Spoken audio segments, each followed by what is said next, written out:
everyone. Thanks for joining today. We're going to go ahead and get started. Thank you all for taking time out of your busy day to join us. I'm Ashlyn Burgett, your moderator for today's webinar, and I would like to welcome everyone to today's session on wireless vulnerabilities found through pen testing. This is the third installment of our Think Like a Hacker webinar series, and we're really excited to get started. Let's go over just a few things before we dive into our discussion today. All attendees will be muted throughout the session.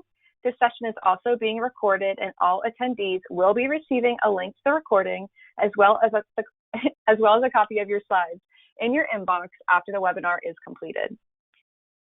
Just a little bit of background about who we are before we get started.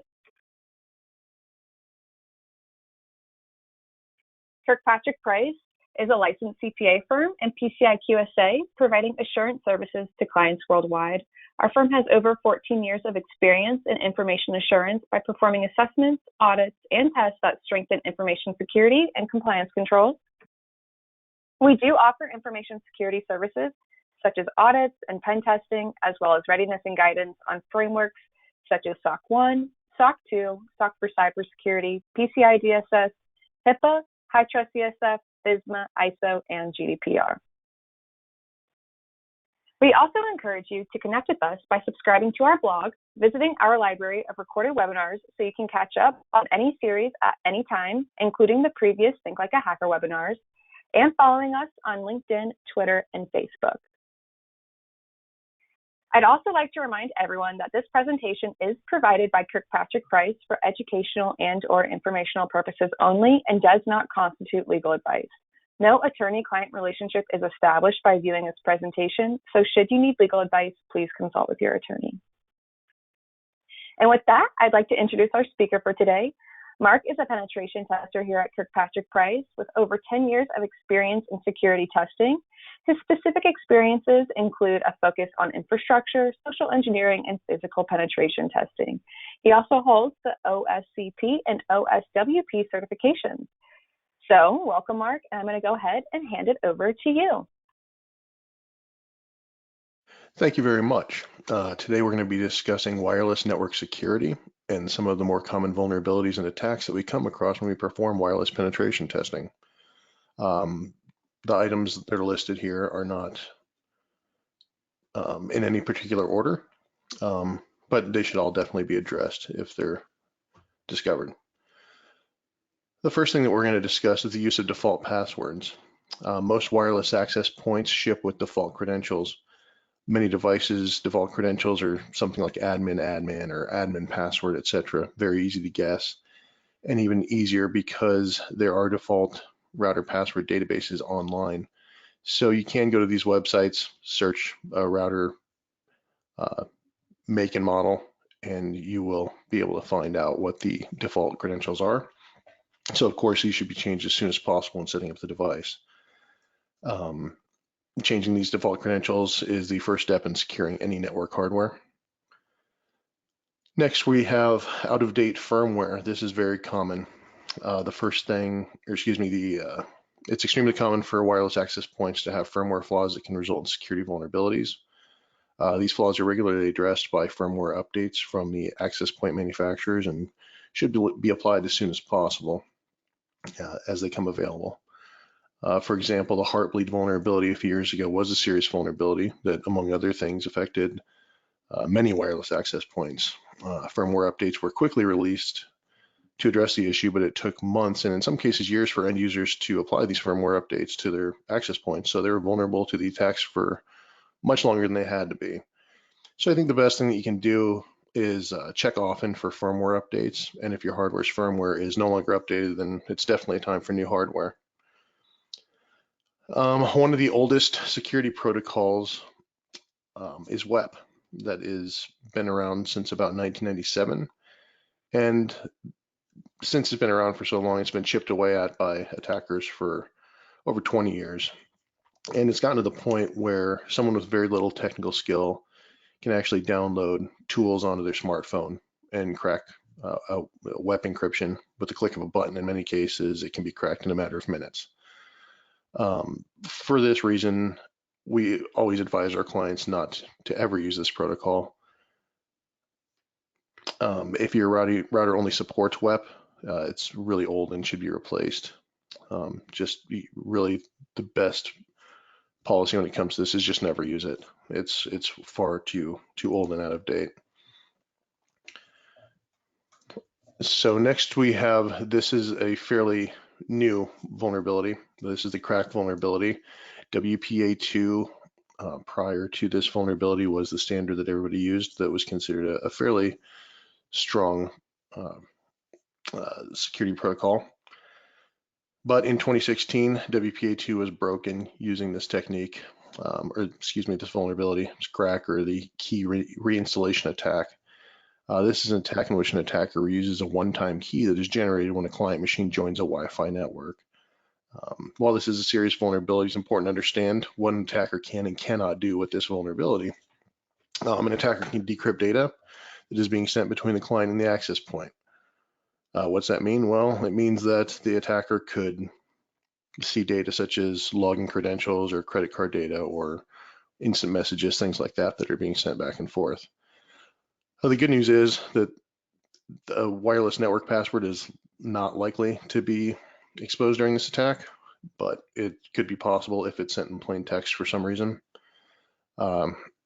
It's also important to remember that this is a flaw with the protocol itself and that patches may not help.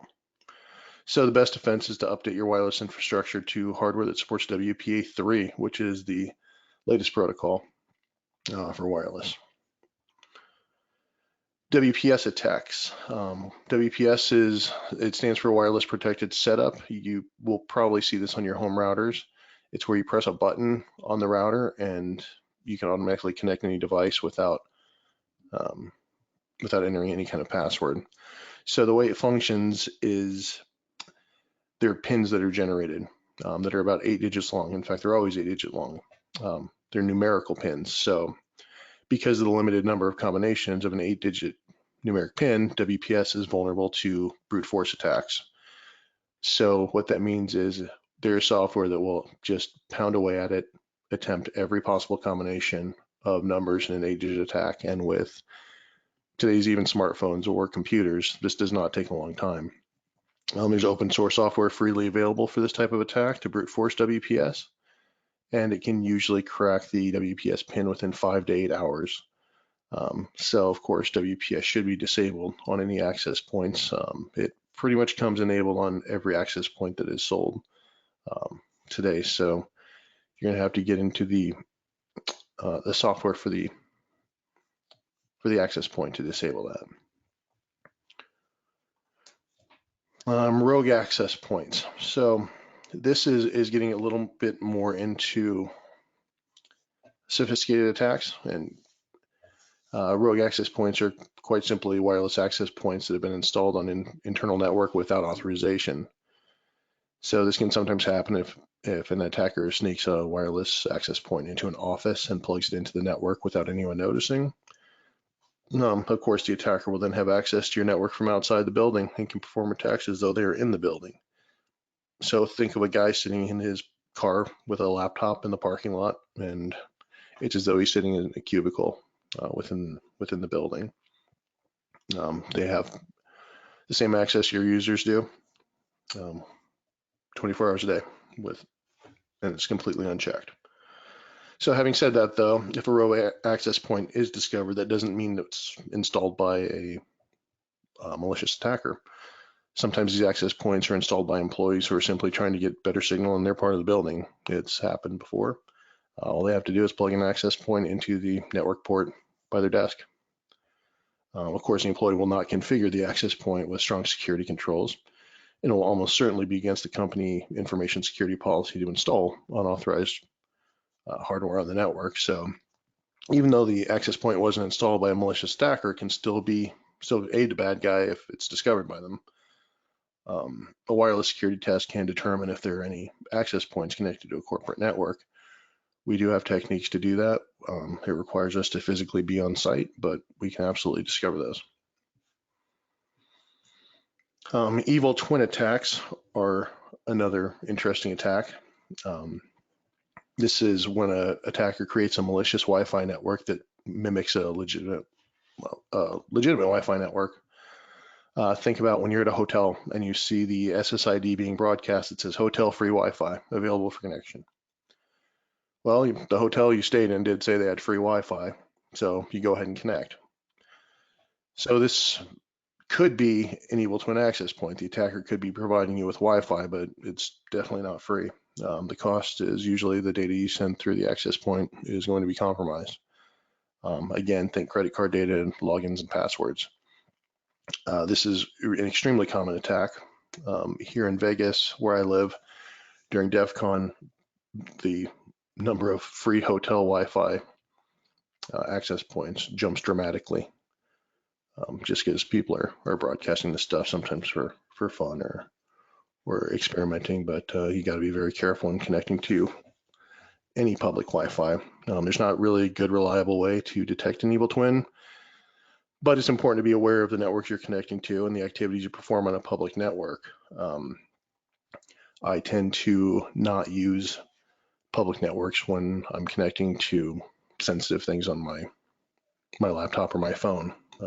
Use it for very basic browsing, but even then, the grocery store Wi-Fi, for example, when you connect to it and click OK and agree to the terms, you're sometimes agreeing to your data being accessed or being logged and recorded. So I avoid public Wi-Fi in general as much as possible, and this is one of the big reasons.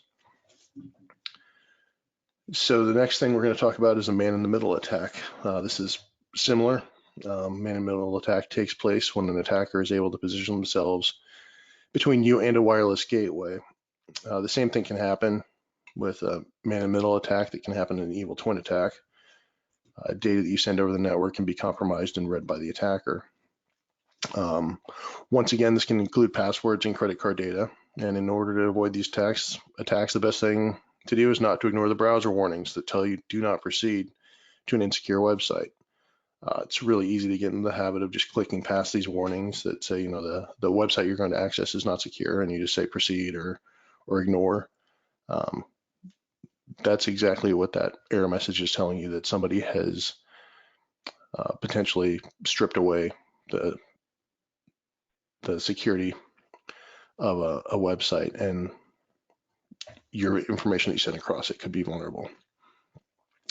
So really the takeaways of all of this are that there are many ways to attack a wireless network and the people who are using it. The attacks and the scenarios that I've described through this are very common.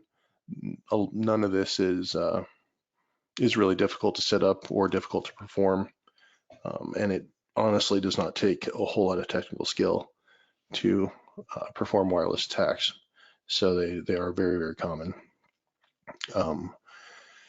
Many of them are combated with simple techniques, such as using strong passwords and using strong protocols, keeping your firmware and hardware up to date, and of course, educating the users on your network on how to pay attention to what they're doing, and not to install any hardware on the company network that's not authorized. You can always work hard to secure your network and follow all the instructions that have been laid out in this, but a great way to test your security is by simply performing a wireless pen test on a regular basis. These tests can show where your vulnerabilities lie if your firmware is up to date, and even if you have rogue access points installed anywhere in your network.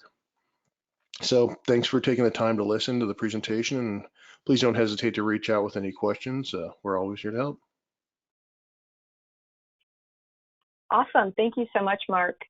If you are interested in wireless penetration testing, you can reach out to either myself or Mark, and we will get you connected with the right people. I also want to point out, if you do have questions, you are able to submit them using the Q&A feature in the GoToWebinar toolbar, and we will get back to you within 24 hours with a response, or if you'd like, you could email Mark directly using his email that is on the screen. I would also like to remind everyone that we will be having one more of the Think Like a Hacker webinars in December, and it will cover mobile applications. So please stay tuned for more updates on that. Thank you all so much again for joining us today, and I do hope you have a great rest of your day.